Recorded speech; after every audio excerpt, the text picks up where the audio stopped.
ये कहानी है एक ऐसे फैसले की जो एक पल में सुकून बन सकता है और अगले ही पल जिंदगी भर का बोझ। क्योंकि कुछ फैसले वक्त नहीं लेते, पर उनकी कीमत पूरी जिंदगी चुकानी पड़ती है।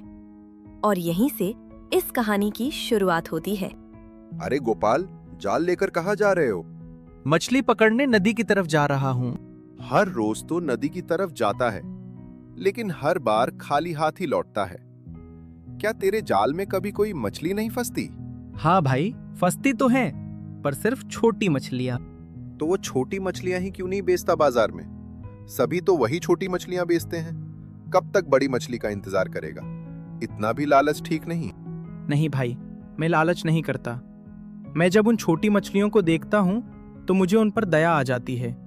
क्या अपने स्वार्थ के लिए किसी छोटी मछली को मारना सही है, जिसने ठीक से दुनिया भी नहीं देखी हो? वो सब तो ठीक है, मगर तुम अगर ऐसे ही खाली हाथ हर रोज लौटोगे तो तुम्हारा घर कैसे चलेगा? चाहे जो भी हो, मैं किसी ऐसे की जान नहीं ले सकता जिसने ठीक से जीना भी सीखा न हो। ये बोलकर गोपाल नदी की तरफ चला जाता है। चलते चलते गोपाल नदी के पास पहुंच जाता है। नदी में जाल डालकर गोपाल बोला, हे भगवान, क्या किसी पर दया करना गलत है? मुझे बस इतना ही चाहिए जिससे मेरा घर चल सके। ये बोलकर गोपाल नदी से जाल खींचने लगता है। जाल जब ऊपर आता है तो गोपाल देखता है एक छोटी सी मछली। अरे, इतनी छोटी सी मछली! इसने तो अभी तक दुनिया भी नहीं देखी होगी। इसे पकड़ने का पाप मैं नहीं कर सकता। मैं आज भूखा ही रह लूंगा, पर किसी बच्चे को नहीं मार सकता। ये बोलकर गोपाल उस मछली के बच्चे को पानी में छोड़ देता है। जा, भूख एक दिन की होती है, पर गलत का बोझ जिंदगी भर का। ये बोलते ही वो छोटी सी मछली एक इंसानी रूप में आ जाती है। गोपाल ये देखकर चौंक जाता है। चौंकते हुए वह पूछता है, तुम कौन हो और तुम मछली से इंसान कैसे बन गए? मैं ना मछली हूँ ना इंसान। मैं इस नदी में रहने वाली एक मगरमच्छ थी। एक दिन एक साधु बाबा इस नदी में पानी पीने आए थे। फिर बहुत जोर से प्यास लगी है। इसी नदी से मुझे अपनी प्यास बुझा लेनी चाहिए। तभी एक बड़ा सा मगरमच्छ पानी से बाहर निकला और बोला, इतने दिनों के बाद आज इंसान का मांस खाने को मिलेगा। मैंने तुम्हारा क्या बिगाड़ा है? तुमने कुछ नहीं बिगाड़ा, मगर ये जंगल का कानून है। सबसे दमदार ही है जीने का हकदार। इसलिए तुम आज मेरा भोजन बनोगे। ये बोलकर मगरमच्छ साधु की तरफ बढ़ने लगता है। रुक जा दुष्ट, वरना बहुत पछताएगी। तो जैसा साधारण प्राणी मेरे जैसी विशाल मगरमच्छ का क्या बिगाड़ लेगा? अच्छा, तो ये बात है। तभी साधु मगरमच्छ पर एक मंत्र का प्रयोग करता है, जिससे मगरमच्छ एक छोटी मछली में बदल जाता है। बहुत घमंड था ना तुम्हें अपने बड़े होने का। अब तुम हर रोज डर डर के जियोगी। पर मैं तो प्रकृति के नियम अनुसार अपना भोजन ग्रहण करना चाहती थी। मैं बेचारी क्या अपना खाना भी नहीं खा सकती? तुम्हारा भोजन इंसान नहीं, मछलियां होती हैं। मुझे माफ कर दीजिए, मुझसे गलती हो गई। मुझे श्राप से मुक्त कर दीजिए। अब कुछ नहीं हो सकता। जिस दिन तुम्हें कोई इंसान दया दिखाकर छोड़ देगा, तुम उसी दिन इस रूप से मुक्त हो जाओगी, और उसी दिन तुम्हारी आत्मा को भी मुक्ति मिलेगी। और उसी दिन से मैं तुम्हारे जैसे साफ दिल वाले इंसान का इंतजार कर रही थी। आज तुम्हारी वजह से मुझे मुक्ति मिली है। जाने से पहले मैं तुम्हें कुछ देना चाहती हूँ, जिससे तुम्हारी जिंदगी संवर जाएगी। ये बोलकर वो अपना हाथ आगे करती है और अचानक उनके हाथ में एक घड़ा आ जाता है। वो उस घड़े को गोपाल को देकर बोली, ये घड़ा तुम्हारी बात सुनेगा, पर सिर्फ जरूरत की। ज्यादा मांगा तो संभालना मुश्किल हो जाएगा। मैं ध्यान रखूंगा। ये बोलकर गोपाल वह घड़ा लेकर घर वापस आता है। रास्ते में उसे गांव का एक आदमी बिपिन मिलता है। आज कुछ नहीं लाए? आज एक जिंदगी छोड़कर आया हूँ। जिंदगी छोड़ने से पेट नहीं भरता गोपाल, पर रात की नींद भर जाती है। इसी नींद में लोग पीछे रह जाते हैं। ठीक है, अगर तुझे पीछे रहकर नींद भरनी है तो मैं क्या कर सकता हूँ? ये बोलकर दोनों अपने अपने रास्ते चले जाते हैं। गोपाल घर पहुंचकर सारी बात अपनी पत्नी राधा को बताता है। तो क्या तुम्हारे हाथ में जो घड़ा है वो जादुई है? वो तो इसे इस्तेमाल करने के बाद ही मालूम पड़ेगा। ये बोलकर गोपाल और राधा वहीं बैठ जाते हैं।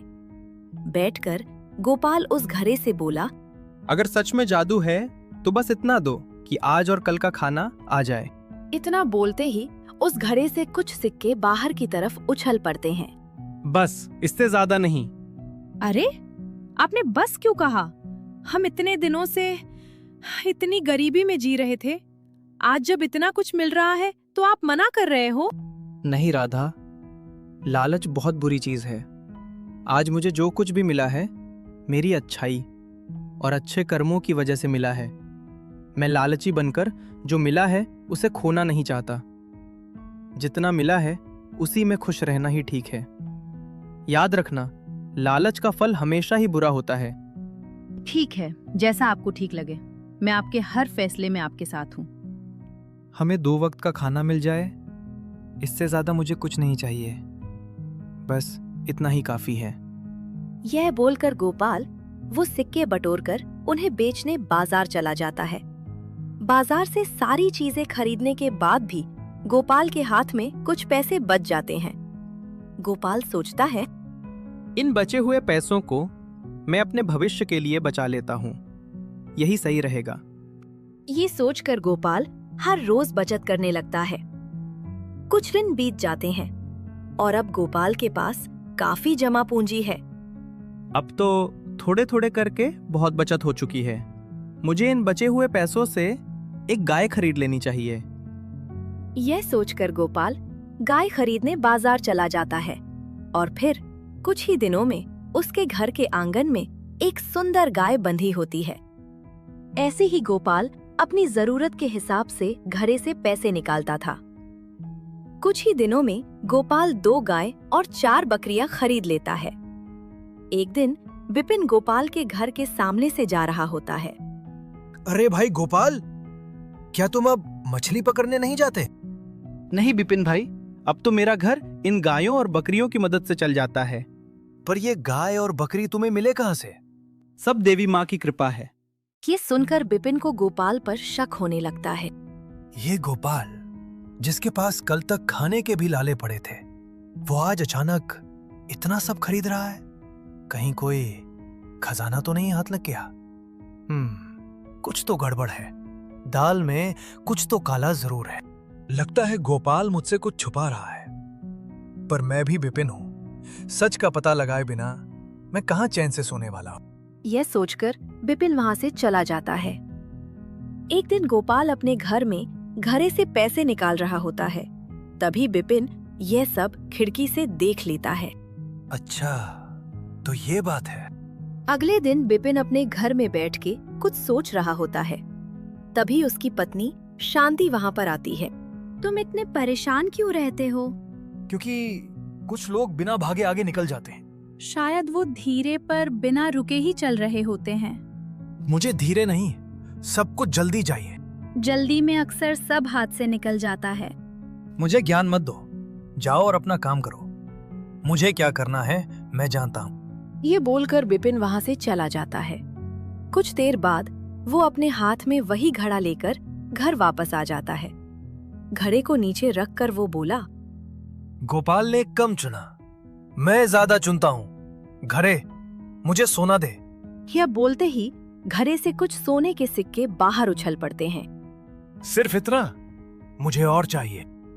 इसके बाद घड़ा विपिन पर जैसे सोने की बारिश करने लगता है। देखा, बस मांगना आना चाहिए। थोड़ी देर बाद विपिन समझ जाता है कि वह इस सोने का भार नहीं संभाल सकता। रुक जा, इतना कौन संभाल सकता है? पर अब बहुत देर हो चुकी थी। घड़ा नहीं रुकता। जब सोना उसके गले तक पहुंच गया, तब विपिन रोते हुए बोला, माफ कर दो, मुझे कुछ नहीं चाहिए। मैं अब कभी भी लालच नहीं करूंगा। इतना बोलते ही सारा सोना गायब हो गया। विपिन वह घड़ा लेकर गोपाल के पास चला गया। गोपाल, मुझे माफ कर दे। मैंने गलती की। चोरी भी और लालच भी। गलती समझ आ जाए तो वही सुधार है। मैं बदलना चाहता हूँ। तो थोड़े से शुरू करो, जिंदगी संभल जाएगी। जरूरत से ज्यादा मांगा जाए तो वही चीज बोझ बन जाती है।